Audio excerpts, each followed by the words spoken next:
Hal-hal yang bisa bikin fans dipidana di Piala Dunia Qatar 2022. Alkohol, LGBT, kritik Islam, hingga berdebat. Dunia menyambut Piala Dunia 2022 yang bakal digelar di Qatar mulai Minggu 20 November 2022. Meski demikian, tuan rumah pesta sepak bola terbesar di dunia tahun ini telah mendulang sejumlah kontroversi karena sejumlah aturan ketat yang diterapkan.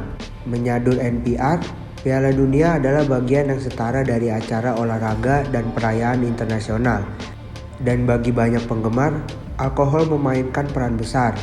Itu benar di stadion dan di bar yang dibuka lebih awal atau tetap buka hingga larut malam untuk menampilkan pertandingan.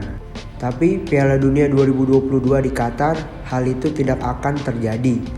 Hanya 2 hari sebelum pertandingan pertama turnamen di negara muslim, para pejabat membuat pengumuman mengejutkan bahwa para penggemar tidak akan diizinkan untuk minum bir di 8 stadion Piala Dunia di negara itu. Fans dan bir telah menjadi pemandangan umum di turnamen Piala Dunia sebelumnya, seperti pemandangan tahun 2014 dari Brasilia, Brazil. Namun di Qatar, pejabat mencabut rencana untuk mengizinkan penonton reguler minum bir di lapangan stadion. Di luar stadion, penggemar masih dapat minum di ruangan pertemuan khusus Piala Dunia atau di restoran, bar, dan hotel berlisensi khusus di seluruh negeri. Secara umum, konsumsi alkohol secara publik adalah ilegal di Qatar. Pelanggaran yang dapat menyebabkan 6 bulan penjara dan denda lebih dari $800. Menurut Perpustakaan Kongres, siapapun yang menyelundupkan alkohol ke negara itu dapat menghadapi hukuman 3 tahun penjara. Islam adalah agama resmi di Qatar, dan siapapun yang ditemukan menyebarkan agama lain atau mengkritik Islam dapat dituntut secara pidana, kata Departemen Luar Negeri dalam lembar fakta tentang Qatar untuk pengunjung Piala Dunia.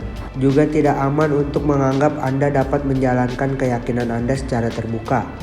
Qatar mengizinkan beberapa praktik keagamaan non-muslim di area yang ditentukan seperti Kompleks Keagamaan Doha.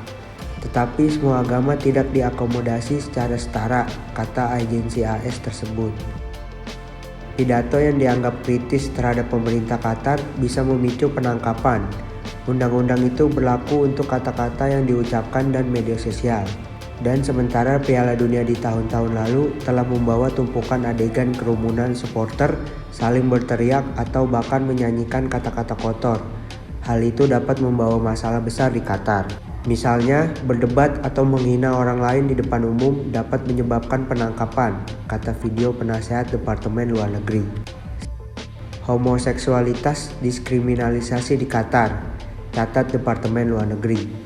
Para advokat mengatakan bahwa orang-orang LGBTQ di Qatar menjadi sasaran terapi konvensi, pelecehan oleh pihak berwenang dan pemenjaraan, seperti yang dikatakan Becky Sullivan dari NPR dalam ikhtisar kontroversi seputar negara tuan rumah.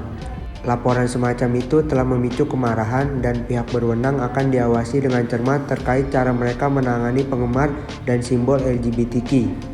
Pengunjung ke Qatar juga dapat menghadapi hukuman keras untuk tindakan tidak senonoh dan tindakan hubungan seksual di luar nikah.